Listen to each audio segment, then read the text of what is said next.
दत्तात्रेय जयंती। मार्गशीर्ष कृष्ण पक्ष की दशमी को दत्तात्रेय जयंती मनाई जाती है। दत्तात्रेय जयंती की कहानी। एक बार नारद मुनि भगवान शंकर, विष्णु और ब्रह्मा से मिलने स्वर्गलोक गए, परंतु उनकी भेंट त्रिदेवों में से किसी से न हो सकी। उनकी भेंट त्रिदेवों की पत्नियों पार्वती, लक्ष्मी एवं सरस्वती जी से हो गई। नारद जी ने तीनों का घमंड तोड़ने के लिए कहा, मैं विश्व भर का भ्रमण करता रहता हूँ, परंतु अत्रि ऋषि की पत्नी अनुसुईया के समान पतिव्रता, धर्म वाली, शील एवं सद्गुण संपन्न स्त्री मैंने नहीं देखी। आप तीनों देवियाँ भी पतिव्रत धर्म पालन में उनसे पीछे हैं। यह सुनकर उनके अहंकार को बड़ी ठेस लगी, क्योंकि वे समझती थी कि हमारे समान पतिव्रता स्त्री संसार में नहीं है। नारद जी के चले जाने के बाद तीनों देवियों ने अपने अपने देवों से सती अनुसुईया का पतिव्रत धर्म नष्ट करने का आग्रह किया।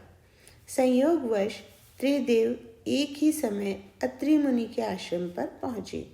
तीनों देवों का एक ही उद्देश्य था, अनुसुईया का पतिव्रत धर्म नष्ट करना।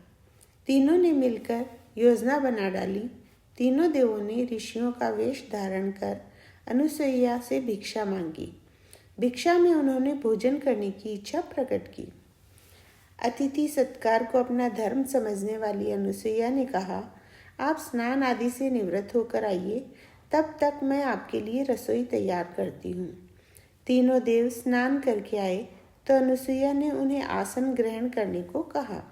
इस पर तीनों देव बोले, हम तभी आसन ग्रहण कर सकते हैं जब तुम प्राकृतिक अवस्था में बिना कपड़ों के हमें भोजन कराओगी। अनुसुईया के तन बदन में आग लग गई, परंतु पतिव्रत धर्म के कारण वह त्रिदेवों की चाल समझ गई।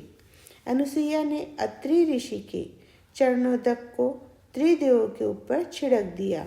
इससे त्रिदेव छोटे छोटे बालकों के रूप में बदल गए। तब सबको उनकी शर्त के मुताबिक अनुसुईया ने भोजन कराया तथा पालने पर अलग अलग उन्हें झुलाने लगी। काफी समय बीत जाने पर भी जब त्रिदेव नहीं लौटे तो त्रिदेवियों को चिंता होने लगी। त्रिदेवियां त्रिदेवों को खोजती हुई अत्रि ऋषि के आश्रम में पहुंची और सती अनुसुईया से त्रिदेवों के बारे में जानकारी करने लगी। अनुसुईया ने पालनों की ओर इंगित करके कहा, तुम्हारे देव पालनों में आराम कर रहे हैं, अपने अपने देव को पहचान लो। परंतु तीनों के चेहरे एक से होने के कारण वे न पहचान सकी। लक्ष्मी जी ने बहुत चालाकी से विष्णु को पालने से उठाया तो वे शंकर निकले।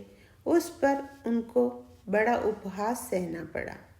तीनों देवियों के अनुनय विनय करने पर अनुसुईया ने कहा, इन तीनों ने मेरा दूध पिया है, इसलिए इन्हें किसी न किसी रूप में मेरे पास रहना होगा। इस प्रकार त्रिदेवों के अंश से एक विशिष्ट बालक का जन्म हुआ, जिसके 3 सिर तथा 6 भुजाएं थी। यही बालक बड़ा होकर दत्तात्रेय ऋषि कहलाए। अनुसुईया ने पुनः पति चरणोदक से त्रिदेवों को पूर्ववत कर दिया। जय हो दत्तात्रेय महाराज की।